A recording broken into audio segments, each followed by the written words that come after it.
I think with Silk, there's something there for everyone. It's a legal drama, but it's human as well. You get to dip into the lives of the barristers and clerks. Pay in the acting world hasn't kept up with inflation. My favorite outfit is a giant bunny suit. I wore it in a music video for Are You One? By the Chanteuse and the Crippled Claw and got to keep it. I have recurring dreams about losing my temper, which become quite violent. I dread to think what that says about me. I watch Take Me Out, mainly for Paddy McGuinness. When we were younger, we worked together as lifeguards at the Bolton Leisure Centre. Food is important in working out a character. How she eats is a window into her temperament. If I think she likes her food, I'll put on a few pounds, or lose a few if she lives on her nerves. I think people expect me to dress a bit like Veronica from Shameless, in vest tops and denim skirts.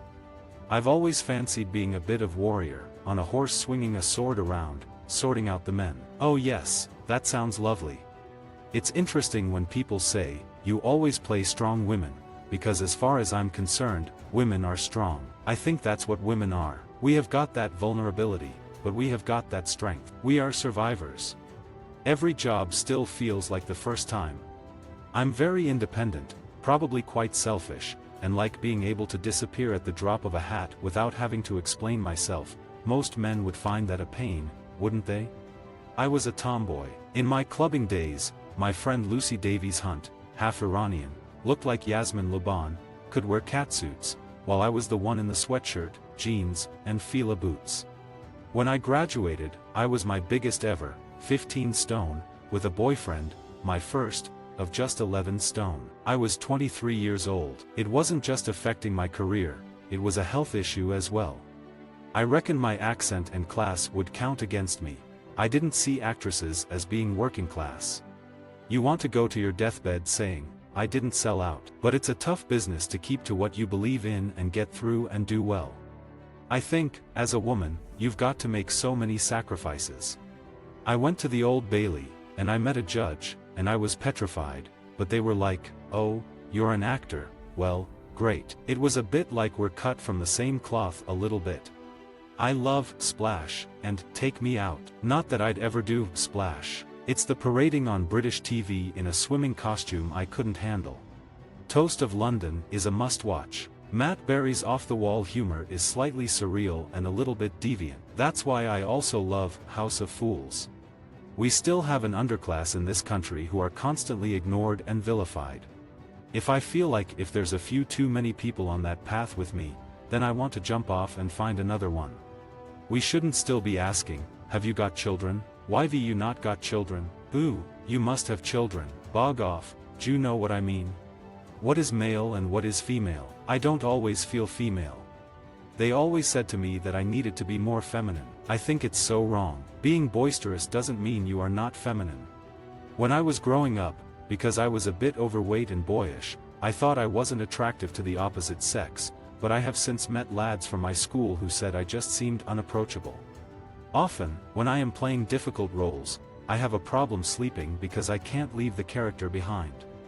I used to think the store detective had followed me all the way home and would knock on the door and go, hello, is this your daughter? She's got 3 blue lipsticks and a moisturizer from Boots in her bag. We just used to nick crap, not even stuff we wanted. I care about my work, but I don't care about getting it wrong. The more you do, the more you realize nobody's going to die. The Bolton News is the best place for online comments. They say I'm an absolute idiot and a communist anarchist. I was never an anarchist, I was a communist.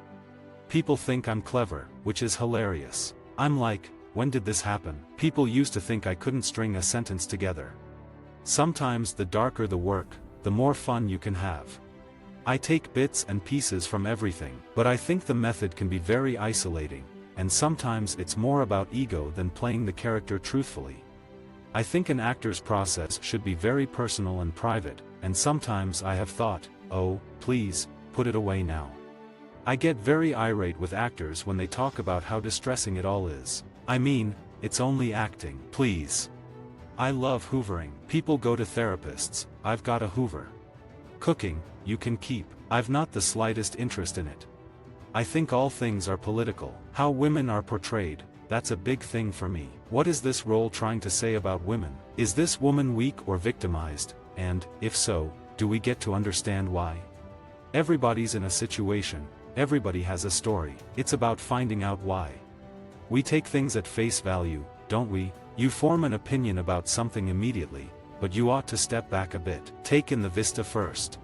For me, I'm still always that kid from Bolton. When I'm not acting, I don't feel like an actor. I find these dramas fascinating. It's a world that many of us fortunately don't dip into. The legal system is all around us, but the majority of us don't have to go into a court, so it's a way into another world that is unusual. At drama school, I was told, lay off the chips, or you'll never play Juliet. Sometimes, in the stock room of the set of Dinner Ladies, I'd put away 3 or 4 Mars bars while waiting for a scene. Then, at 24, I lost 5 stone. The first posh meal out I had was on my 10th birthday. After my mum and dad got divorced, I was entitled to free school dinners, but my mum said, under no circumstances, because she was proud. I don't have massive ambitions to be anywhere other than in this country doing good work. When we were doing Criminal Justice, they were filming Clash of the Titans nearby and we kept nicking off to their catering tent and going, look what they've got. Nobody's impressed back home. All my friends were going, oh right, so you're doing a play up in Leeds? Another depressing one, is it? Do you mind if we don't bother coming? I love that. I'm always an advocate of, acting is reacting, which can be difficult. As a human, if you're in a scary situation, you pretty much forget about everything else. You just try and survive. Visit our website for more quotes, quoting.com.